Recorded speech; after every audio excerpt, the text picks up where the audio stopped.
From the problem description, the decision maker wants to find a staffing plan that minimizes the staffing cost while meeting the hourly staffing requirement constraints.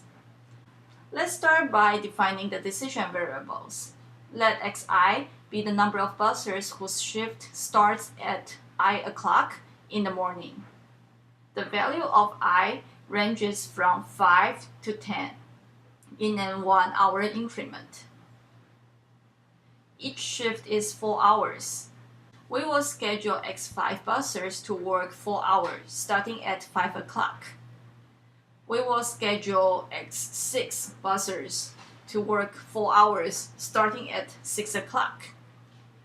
Use the same logic. We will schedule X7, X8, X9, and X10 bussers to start at 7, 8, 9, and 10 a.m.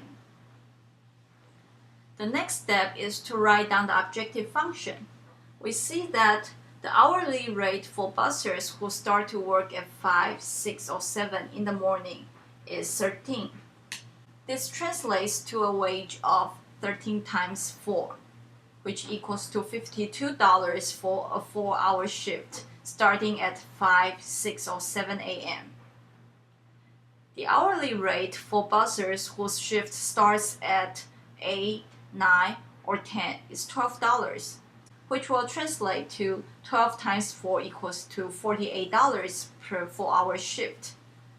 Therefore, the total staffing cost will be 52x5 plus 52x6 plus 52x7 plus 48x8 plus 48x9 plus 48x10. And the objective is to find the best staffing plan to minimize this total cost. After we define the objective function, we are ready to write down all constraints. We see that the key is to satisfy the lower bound of the staffing level in each hour. The lower bound of the staffing level is shown at the bottom of the graphical illustration. At 5 a.m., only bussers who are scheduled to start at 5 will be available, and this staffing level needs to be at least 2. Therefore, X5 is greater than or equal to 2. Next, at 6 a.m., bussers who start at 5 and bussers who start at 6 will be available.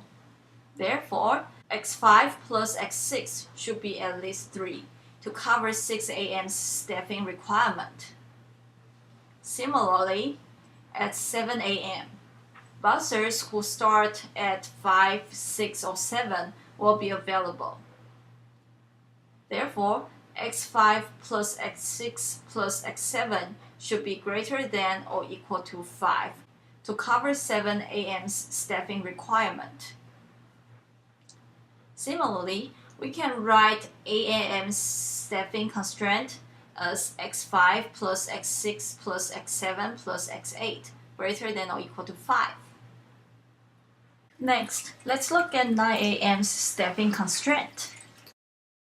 We see that bussers who start at 5 a.m. have left the restaurant. Bussers who start at 6, 7, or 8 a.m. are still in, and X9 bussers will start at 9. Therefore, the 9 a.m. staffing constraint is X6 plus X7 plus X8 plus X9 greater than or equal to 3. We can use the same logic to write down the remaining staffing level constraints for the remaining hours. Finally, we will add the constraints such that all decision variables are non-negative integers. This means that we want to find an optimal staffing plan that gives non-negative whole numbers for the staffing levels. We use equation 10 to describe the non-negative integer constraints for the decision variables.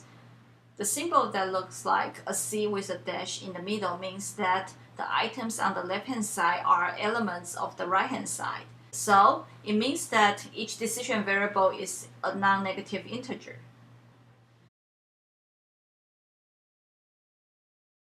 We now have the complete formulation of the problem, and the optimal staffing plan can be found through Solver.